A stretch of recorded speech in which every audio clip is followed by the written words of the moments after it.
John Woodland devotes much of his time to educating people about reptiles.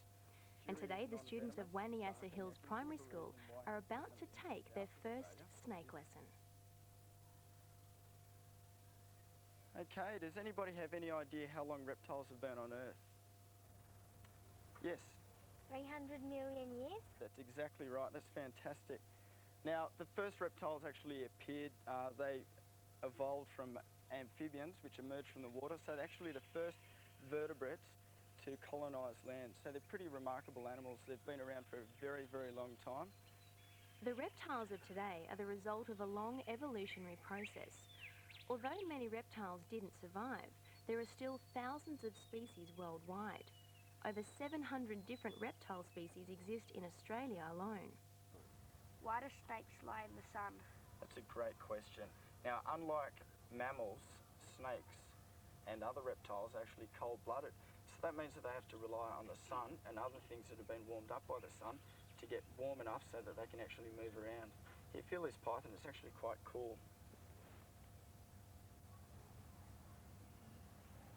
So the benefit of being cold-blooded is that they don't have to eat very much.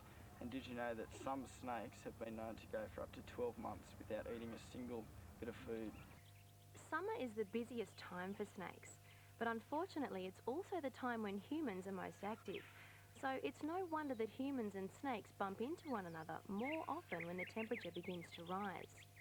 Okay, did you know that snakes don't actually hibernate? They do this thing called estivation, okay? So estivation refers to the temperature. So hibernation refers to the day length. So you get bears, for example, when the day lengths get really short, the bear will actually go and hibernate. Now snakes, because they're cold-blooded, they're very sensitive to the temperature. So during winter, when it's really cool, the snakes will actually go and find a place to hide out. But if it starts getting warm again, they'll actually come out. Even in the middle of winter, snakes have been seen above the snow line. While many people are afraid of snakes, it's important to remember they're not interested in doing us any harm. Snakes will only bite in order to defend themselves. And let's not forget that we should actually be thanking snakes for keeping pests like mice and rats under control. When you look at Charlie here, the water python, you'll notice that he's actually poking his tongue out all the time. And what he's doing is actually tasting the air for scent particles so he can work out where food might be, or dangerous animals, or water. While most lizards do have legs, there are exceptions to the rule. But what are some of the main differences between snakes and lizards? A snake has a forked tongue and lizards don't. Now, there is one type of lizard that has a forked tongue. Can you think of it? Yep. A goanna? A goanna. Great. Now, some of the other differences between snakes and lizards is, first of all, lizards generally have legs, but when you get a legless lizard and a snake, some of the other ways that you can tell the differences are, when you look closely here, you'll see that Stumpy actually has these little holes behind the back of his head, and they're his ears. They're a bit different to our ears, but when you look at a snake, they've got no external ears, so they can't hear airborne sound. Now, another thing, if I sit here and rub Stumpy's head like this, occasionally he'll actually close his eyes. Now, when you look at a snake, you'll notice that it never ever closes its eyes, and there's a really good reason for that. It's because they actually have a transparent scale that covers their eyes.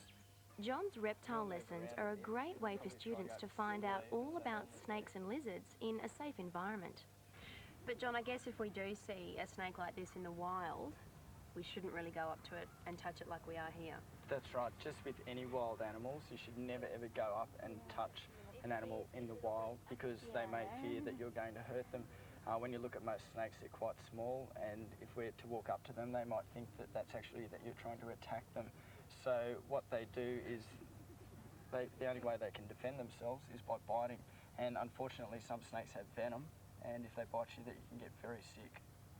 With all their reptilian questions answered, the students said goodbye to John and his snakes, happy to be a little wiser and a lot less scared of these ancient creatures.